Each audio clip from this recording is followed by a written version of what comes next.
Episode 2. The girls also had blonde hair and green eyes. She'd let their hair grow long. It was wavy like hers, but not dark brown like hers. Their temperament was much softer than her son. He was bigger and stronger, and was their protector at all times. Though he was only born 3 minutes earlier, little Nate was a good 2 inches taller than his identical twin sisters Lilly and Rosalie. Most people thought he was their older brother about a year apart, and Jayla did not disillusion them. She stepped into her kitchen, leaving them to play as they were, her eyes turning to the envelope in her hand. Kora, too, was quiet in her mind, not certain what was about to happen to them or their lives. She could feel concern ebbing off of Kora. It was filtering down into her, too. She opened the letter and read it. Jayla Freeman, you have been officially recalled back to Blood Moon Pack. You will respond to this letter within 7 days, and let it be known the day of your return. Alpha Nathan, Blood Moon Pack. How he had found her she did not know, but she was not going back. Taking a match, she lit the gas stove and set the letter and its envelope on fire and watched it burn to ash. Defying him was not something that she should do, but she could not go back. Not ever. Turning to her mobile phone, Jayla started looking at listings for a new place to live. She had to move, and quickly. It took 4 days to find a place that was available right away. It was not close to her office, though. She now had a commute. Jayla paid out the lease on this current apartment as she was breaking it and moved her and her children as fast as she could, leaving her lovely beachfront apartment for one further in the city. It was larger and the price was the same. It had more room for the kids to play. It had a doorman and night security, so at least she wasn't about to be surprised or ambushed. Jayla moved the children to a new school as well. She had never truly hidden herself, just stayed away at all cost. Even Kora had to suffer, never truly getting the freedom she so desired, hardly ever got the chance to run free. Living in this human city took a toll on her. It was like being punished every day for one tiny crime. One mistake to protect her unborn pups, and they had suffered for it. That suffering had made them both stronger-willed, and no more did they let their heart decide anything. Only logic and reality of a situation weighed in. No wolves were allowed in their world either, not anymore. Stanton and Co. law firm had been home to them since passing the bar exam. She had Lauren and Tony, her most trusted human friends. Lauren had delivered her pups, their unexpected arrival during a lunch meeting with Tony, whose wife had been visiting. She was a doctor. Thank goodness. All 3 of them had been birthed in his office at the university. She recalled crying after they had come, having no help to raise them. She told Tony and Lauren she had no family and their father didn't care, which was true. They had taken pity on her, a 20-year-old with triplets and no family to help her out. They had been there for her, so much so she now looked at them as her surrogate family, a second mom and dad, not that she actually called them that. No one knew what she was, who her children's father was. Those things were still a secret she would take to her grave.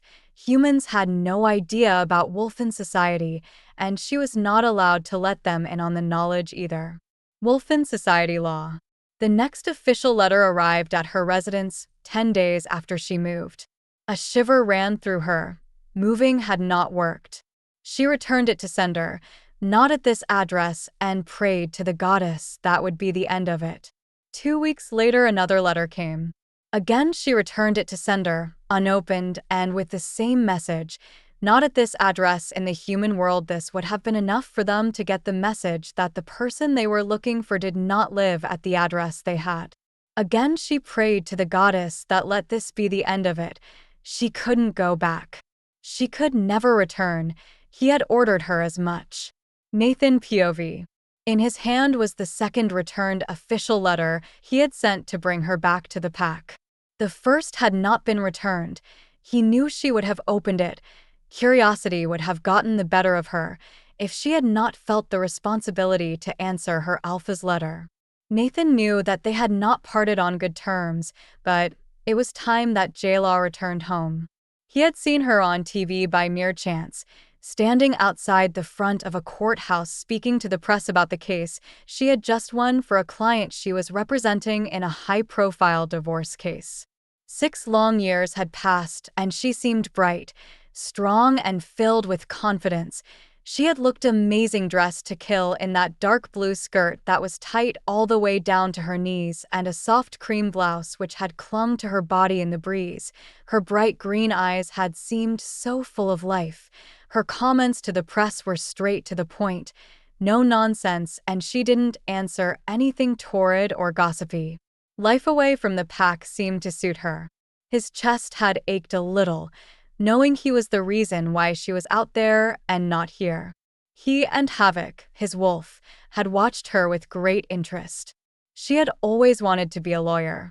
Work in the pack's legal department, not much cause for divorce lawyers within Wolfen society, but contract law was rife, and if he remembered correctly, that was what she was specializing in while studying.